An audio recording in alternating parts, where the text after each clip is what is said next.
Duc Vietnam, Canada's Prime Minister Justin Trudeau has sabotaged a pact to salvage a multi-billion-dollar, 11-nation Pacific Rim trade deal at the last minute, surprising leaders of the other nations, including Australia's Malcolm Turnbull. Mr. Trudeau failed to show up at a meeting late on Friday that was set to officially revive the Trans-Pacific Partnership Agreement that had been negotiated on the sidelines of the Asia-Pacific Economic Cooperation Summit in the Vietnamese coastal city of Duc. There were a lot of unhappy leaders left sitting there, said an official who was in the meeting. All 11 foreign ministers of the grouping had agreed on Thursday night to revive the agreement that was rejected by U.S. President Donald Trump days after he took office. But Mr. Trudeau raised issues at the last minute that forced Japan's Prime Minister Shinzo Abe, who is chair of the gathering, to announce the meeting had to be abandoned.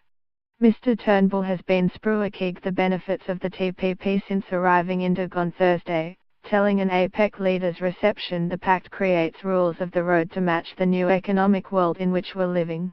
It aims at old hidden trade barriers like corruption and new ones like data protectionism, he said. It works to level the playing field for non-state companies and is designed to defend and extend the freedom to explore, share and capitalize on new ideas. Mr. Turnbull said the pact would bring together economies with a collective GDP of about $10 trillion. So that is a huge market, he said. Mr. Trudeau's walkout is deeply embarrassing for Canada's Trade Minister Philippe Champagne, who has agreed to the deal. Officials expected that the leaders would simply rubber stamp what had already been agreed by the trade ministers, despite the agreement being unpopular in Canada. Australia's Trade Minister Stephen Siobo said it was disappointing the leaders' meeting had to be cancelled.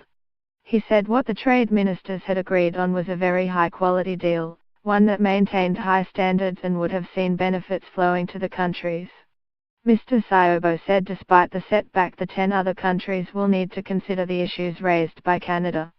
But no further negotiations or meetings are planned. The agreement negotiated over more than a year would deliver 19 new free trade agreements among the 11 countries. For Australia, the pact would open new trade agreements with Canada and Mexico and provide greater market access to Japan, Chile, Singapore, Malaysia, Vietnam and Brunei.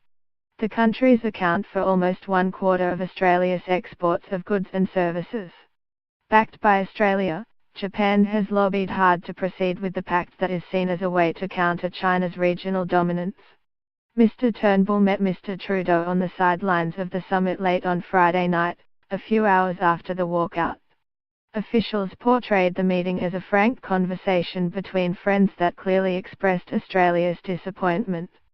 Joseph Pickerill, Director of Communications for Mr. Trudeau, contacted Fairfax Media, saying he wanted to provide information that may soften the headline. We're here to be constructive but also work towards a deal that delivers for Canadians, he said, adding TPP negotiations were continuing.